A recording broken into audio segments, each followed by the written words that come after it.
कई बार हम लोगों ने सुना है कि भाई इस किसान ने प्राकृतिक खेती चालू की, ऑर्गेनिक खेती चालू की और वो बर्बाद हो गया। ना उसकी पैदावार हुई, ना उसको अपना खर्चा पूरा कर पाया। और जो फार्मा कंपनी के लोग हैं जिनका एपीआई एक्टिव फार्मास्यूटिकल इंग्रेडिएंट डाल कर फर्टिलाइज़र बनते हैं, तो फर्टिलाइज़र कंपनियां भी उन्हीं की है, जिसको हम रॉकफेलर फाउंडेशन बोलते हैं, जिसकी रिकमेंडेशन से हरित क्रांति आई थी। और स्वामीनाथन जिसका एक चेला हुआ करता था, जिसने एक रिपोर्ट दी थी कहने को देश के अंदर, तो लोग स्वामीनाथन को इसीलिए याद भी करते हैं। उसी स्वामीनाथन की बेटी डब्ल्यूएचओ के अंदर चीफ साइंटिस्ट थी, जिसने कोरोना की वैक्सीन को पुश किया था। यानी उसके बाप ने जो पुश किया, उसके बाप ने ख़राब की हमारी ज़मीन, और उसकी बेटी ने ख़राब की मतलब हमारी संतानें, हमारे बच्चे और हम। यानी उसने बांझ बनाई हमारी ज़मीन, और इसकी बेटी ने बनाई हमारे घर की औरतें और बच्चे। ये बड़ा खेल है, इसको समझना बड़ा ज़रूरी है, और लोग ना समझ जाएं, इसीलिए कोई ना कोई प्रोपेगेंडा ऐसा चलता है। जैसे श्रीलंका में एक खेल खेला इन्होंने कि अखबारों में छप गया कि श्रीलंका की इकनॉमी इसलिए ध्वस्त हुई क्योंकि लोगों ने फर्टिलाइजर्स डालने बंद करके, डीएपी यूरिया डालना बंद करके, रासायनिक खाद यूज़ करना बंद करके और यूज़ करना शुरू किया प्राकृतिक खेती को, जिसकी वजह से वहाँ की जो खेती है वो बिगड़ी और श्रीलंका की इकनॉमी ख़त्म हुई।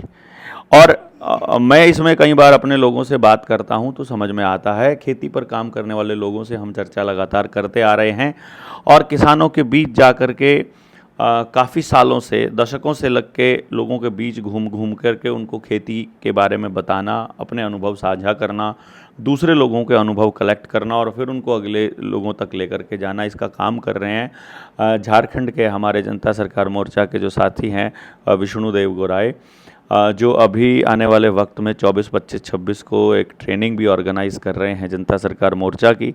तो बैठे हुए बातचीत चल रही थी कि उनका विचार जो है कि वो आप लोगों तक मैसेज देना चाहते हैं कि भाई आप किसान जो हैं इस जाल में ना फंसें, बेसिकली इस फार्मा और इस फर्टिलाइज़र कंपनी की, रसायन की कंपनी की।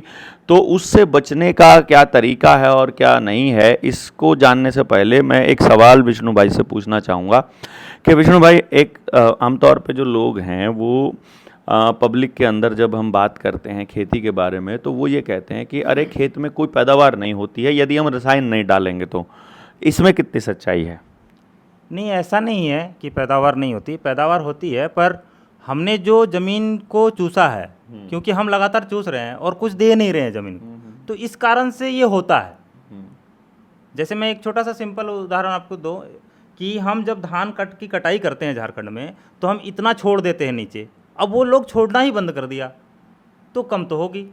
वो छोड़ने का पर्पज़ ये है कि उसके अंदर कुछ है। जी जी, जो है, जो हमने उससे लिया है उसमें से कुछ तो हमने छोड़ दिया वहाँ, ताकि फिर जब हम लेने जाएं तो कुछ बचे, वहाँ कुछ बचा रहे। बिल्कुल। तो जो ये फर्टिलाइज़र और डीएपी जिस चीज़ की पूर्ति करते हैं किसान के लिए, यानी कि उसका मेन पर्पस तो यही है कि होने वाली फसल को वो न्यूट्रिशन दे, बेसिकली वो न्यूट्रिशन देने का काम होता है ज़मीन का। तो ज़मीन में यदि वो होगा तो देंगे, नहीं होगा तो नहीं देंगे। तो मैं जहाँ तक समझा हूँ, मैं ये समझा हूँ कि जो रासायनिक खाद है, जैसे डीएपी है, डाई अमोनियम फास्फोट, तो यानी फास्फोरस दे रही है, अमोनिया दे रही है, और एक यूरिया है, वो आपको यूरिया दे ही रहा है। तो इसी तरह से सल्फ़र और वो नाइट्रोजन के लिए अलग हम लोग करते हैं। तो क्या ऐसा कोई प्रोडक्ट है जो रासायनिक खाद दे रही है, उतनी ही खाद किसान अपने कुदरती तरीके से अपने खेत में पैदा कर ले, कि नाइट्रोजन जो उसको इतने कट्टे यूरिया से मिलना था वो कोई जुगाड़ ऐसा हो जाए, सल्फ़र जो इससे मिलना था वो कोई जुगाड़ ऐसा हो जाए, तो फास्फेट जो वहाँ से मिल रहा है उसको डीएपी से मिल रहा है वो कहीं और से मिल जाए। तो क्या ऐसा खेत के अंदर जुगाड़ हो सकता है कि भाई वो जो मतलब एक तरह से मिनरल्स हैं या वो जो एलिमेंट्स हैं जो उसको रासायनिक खाद से मिल रहे हैं, तो वो किसान ऐसा क्या जुगाड़ करे कि उसको खेत में मिलना चालू हो जाए, जिससे उसका उत्पादन का खर्चा घट जाए और ख़त्म हो जाए? असल में क्या होता है भाई साहब कि जब किसान जैविक खेती में इंटर करता है, तो वो क्या करता है, उसे कई तरह के फार्मूले वो जो है सो सीखता है, समाज में जो जैविक गुरु जो सिखाते हैं, तो वो जब फार्मूले सीखता है तो उन फार्मूलों से वो जो है कोशिश करता है कि वो सब चीज़ें पूरी हो, ठीक है।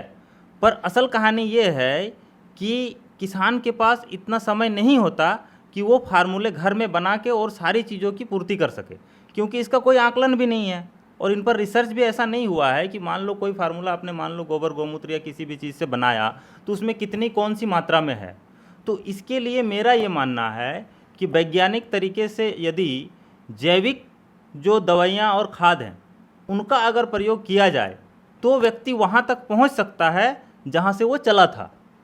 यानी कि हरित क्रांति से पहले जहाँ से हम चले थे, जब हमें कुछ भी डालने की ज़रूरत लगभग नहीं पड़ती थी, सिर्फ गोबर वगैरह से हो जाता था, तो वहाँ यदि पहुँचना है तो रासायनिक दवाइयों को छोड़ के और कुछ जैविक ऐसे उत्पाद हमें विश्वसनीय मिले ताकि किसान का समय भी बचे, पैसा भी बचे और धीरे धीरे ज़मीन जो है वापस अपने उस स्थान की तरफ चल पड़े। ये तो जो इलाज है ये तो मैं समझ रहा हूँ टेम्परेरी इलाज है जो आपने बिल्कुल, बोला है कि अभी वो रासायनिक खाद डाल रहे हो तो आपको बाहर से ही डालना पड़ेगा।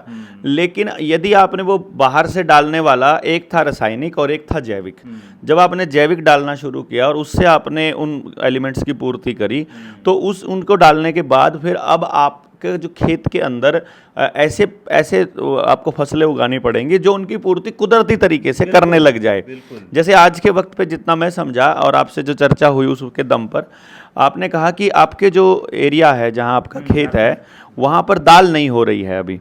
अगर दाल हो जाए तो कुदरती तरीके से सल्फर वह उसकी जड़ों से मिल जाएगा ज़मीन को, तो अगर दाल हो जाएगी तो अब आपके वहाँ भी दाल नहीं हो रही है। तो इसका मतलब है कि आसपास की ज़मीन लोगों ने इतनी ख़राब कर दी है और जब लोग उस ज़मीन को ठीक करने चलेंगे तो फिर हम ऐसा जैसे पटसन से क्या क्या चीज़ पूरी होती है, दालों से क्या होता है, रेशों से क्या होता है, तेल से क्या होता है, ये सब थोड़ा अपना उन साथियों को बताएं कि ये चीज़ें अब हमारे यहाँ, क्योंकि मैंने अपने खेत में सब्जी भी देखी है, मैंने वहाँ चना भी देखा है, मैंने कपास भी देखी है और गन्ना भी देखा है खूब। गन्ना तो अभी भी शुगर मिल लग गया वहाँ, लेकिन मैंने वो सारी फसलें देखी हैं और डैंचा हो गया है ना, दालें हो गई दूसरी, वो सब देखा है।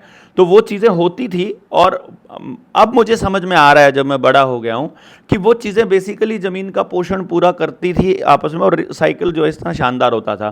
तो अगर ये कहूँ मैं कि किसान अगर रासायनिक खाद से और जैविक खाद की तरफ आता है या बायो फर्टिलाइजर्स की तरफ आता है तो उसका खर्चा कम होगा या बढ़ेगा? शुरू में तो ना कम होगा ना बढ़ेगा, लगभग बराबर रहेगा, लेकिन धीरे धीरे कम हो जाएगा।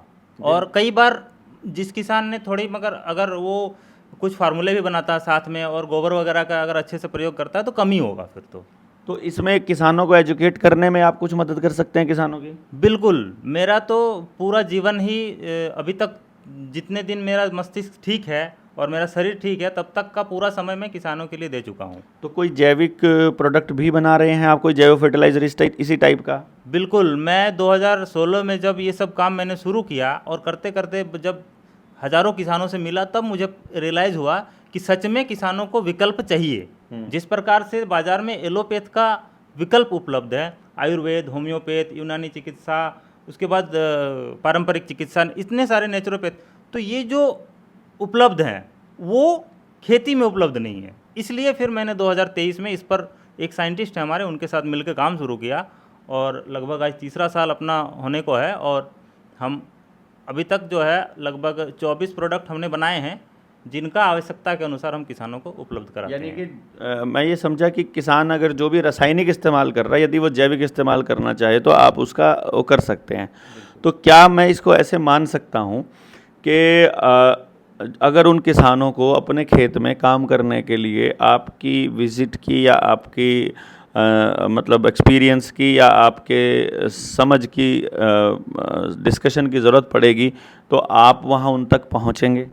बिल्कुल, मैं यही कर ही रहा हूँ। 2019 में मैं घर से निकला और 2021 के बाद से मैं लगातार यही काम कर रहा हूँ कि जो भी मुझे बुलाते हैं तो फिर हम वहाँ जाते हैं, वहाँ गाँव के लोगों को या और साथियों को जो इंटरेस्टेड है उनको इकट्ठा करते हैं, 10, 20, 50 साथियों को बैठा के फिर उनको ट्रेनिंग देते हैं, उनको सारी समझ देते हैं जो भी हमारे पास है और फिर साथ में फिर आगे बढ़ते हैं। तो इसका आप क्या कुछ चार्ज करते हो और आप उनसे उनका किराए का और बाकी अरेंजमेंट किन लोगों को करना आप करते हो या वो लोग करते हैं?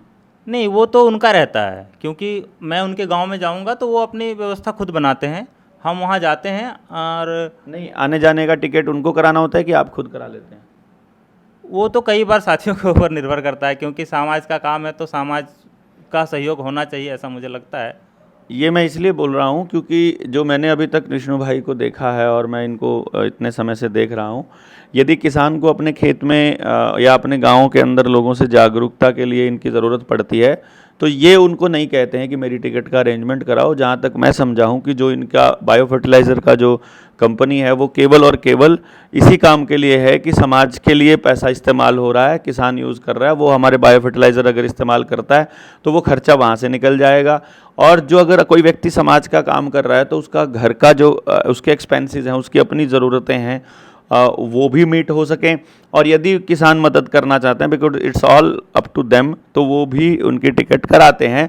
लेकिन आप लोगों को खर्चा करना पड़ेगा ये सोच करके आप इनको ना बुलाएं, मैं उसके लिए ये बोल रहा था। उसकी चिंता करने की ज़रूरत नहीं है, वो अपना खर्चा खुद करके आ सकते हैं यदि आप वाकई में इस पर बदलाव करने की दिशा में काम करना चाह रहे हैं। ये मैं पूछने की कोशिश कर रहा इस था। बारे में मैं ये कहना चाहूँगा कि लगभग 2022 तक मैं विजिट के फीस लेता था 5 से 10 हज़ार रुपये, और प्लस आने जाने का किराया।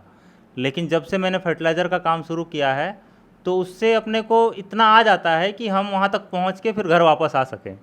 तो फिर तब से हमने लेना बंद कर दिया पूरी तरह तो से। वो विजिट के जो चार्जेस हैं वो लेना बंद करके तब ये काम क्योंकि कई बार किसी किसान में समझ होती है लेकिन वो इतना खर्चे और इतना रासायनिक खाद के जाल में फंस चुका होता है कि कर्जदार हो चुका होता है। ऐसे व्यक्ति के ऊपर फिर आर्थिक बोझ डालना उचित नहीं। ये करके फिर इसका समाधान उन्होंने निकाला। तो जो इसका मतलब ये हुआ कि खेत में इस्तेमाल होने वाले रासायनिक खाद की जगह बायो फर्टिलाइज़र इस्तेमाल करने के लिए आपसे संपर्क किया जा सकता है और फिर आप उसको फ़ोन पर समझ भी उसी लेवल की दे सकते हैं। तो लेकिन कॉल आप अपनी मर्ज़ी से करें तो ज़्यादा बेटर रहेगा जब आपको सुविधा हो। तो आप सब लोग विष्णु भाई को संदेश भेज सकते हैं, इनको मैसेज कर सकते हैं व्हाट्सएप पे कि आपको किन किन विषयों पर बात करनी है। और मुख्य तौर पर जो झारखंड के जो साथी हैं वो अपना ट्रेनिंग के लिए भी इनको मैसेज कर सकते हैं कि वो अगली ट्रेनिंग में आ सकते हैं 24, 25, 26 अक्टूबर को जो ट्रेनिंग होने वाली है। तो विष्णु भाई मैं आपसे रिक्वेस्ट करूंगा आप अपना नंबर सभी को बता दें। मेरा नंबर है 75 64 0311 61 7564 031161। 75 64 0311 61 ये नंबर विष्णुदेव गोराई का है। तो अगले झारखंड में कनेक्ट होने के लिए जेएसएम के साथ और ट्रेनिंग ऑर्गेनाइज करने के लिए, जो झारखंड वाली जनता सरकार मोर्चा की ट्रेनिंग में शामिल होने के लिए, और पूरे देश के अंदर कहीं भी बायो फर्टिलाइज़र की उपलब्धता के लिए जो ऑनलाइन आपके घर आ जाएगा, और प्लस अपने गांव में अपने किसानों के बीच खेती के ऊपर चर्चा करने के लिए। तो अगर किसी को अपने खेत के अंदर काम शुरू करना है और उस पर चर्चा करनी है तो और खेत बदलने की शुरुआत करनी है तो कौन सा समय बेस्ट रहता है आपकी मीटिंग्स करवाने के लिए, ताकि वो पूरा महीना 1.5 महीना आप सिर्फ मीटिंग्स करते रहें और फिर लोग अपने खेतों को उस तरीके से बदलाव चालू कर दें। जैसा कि इस समय महीना चल रहा है आपको ये सितंबर 2025 का, 2025 बोल दो नहीं तो 2-4 साल बाद फिर लोग वो ट्रेनिंग के लिए करेंगे मैसेज। तो अभी अक्टूबर का महीना चल रहा है, अभी धान की कटाई हो जाएगी तो इसके बाद रबी की शुरुआत होगी। तो जो फसल कटाई होनी है ऐसे समय पर जाना ज़्यादा ठीक रहता है, क्योंकि अभी जो नई फसल लगेगी रबी की फसल, उससे पहले ताकि किसान पूरी तरह से तैयारी कर सके। उसके बाद जैसे मतलब किसी भी फसल के शुरुआत से 1 से 2 महीने पहले तक बहुत अच्छा समय रहता है। ज़्यादातर जो है, यानी कहने का मतलब ये हुआ अब फसल लहला रही है किसान के खेत में और अभी वो खाली बैठा हुआ है कटाई तक, तो अब वो प्रोग्राम्स करवा सकता है। और फिर उसके बाद जब ज़मीन थोड़ी दिन खाली रहेगी, उस खाली ज़मीन में उसको क्या डालना है, किस किस तरह उसका उपचार करना है और उसमें क्या चेक करना है, अगर उस चीज़ पे भी अगर किसान उस लेवल पर इतना साइंटिफिक होने लगे तो और अच्छी बात है। तो आप सब लोग एक बात को ध्यान दीजिएगा कि विकल्प मौजूद है। आप सब लोगों को सिर्फ इतना पता होना चाहिए कि हर समस्या का समाधान केवल समझ में है, और समझ के लिए लोगों के तजुर्बे हमको जानने होंगे, लेने होंगे और इसके ऊपर चर्चा करनी होगी। चर्चा के अलावा और कोई दूसरा रास्ता नहीं है, समझ के अलावा कोई दूसरा रास्ता नहीं है, ऐसा हमें समझ में आया। तो जिस साथी को इनमें से किसी भी विषय पर बात करनी हो और चर्चा करनी हो, आप विष्णु भाई से संपर्क कर सकते हैं। पूरे झारखंड में कनेक्ट होने के लिए भी इन्हीं का नंबर वही है 75 64 03 7564031161 यानी 7564031161। इस नंबर पर आप विष्णु से संपर्क करें। आपका बहुत बहुत धन्यवाद। जय हिंद,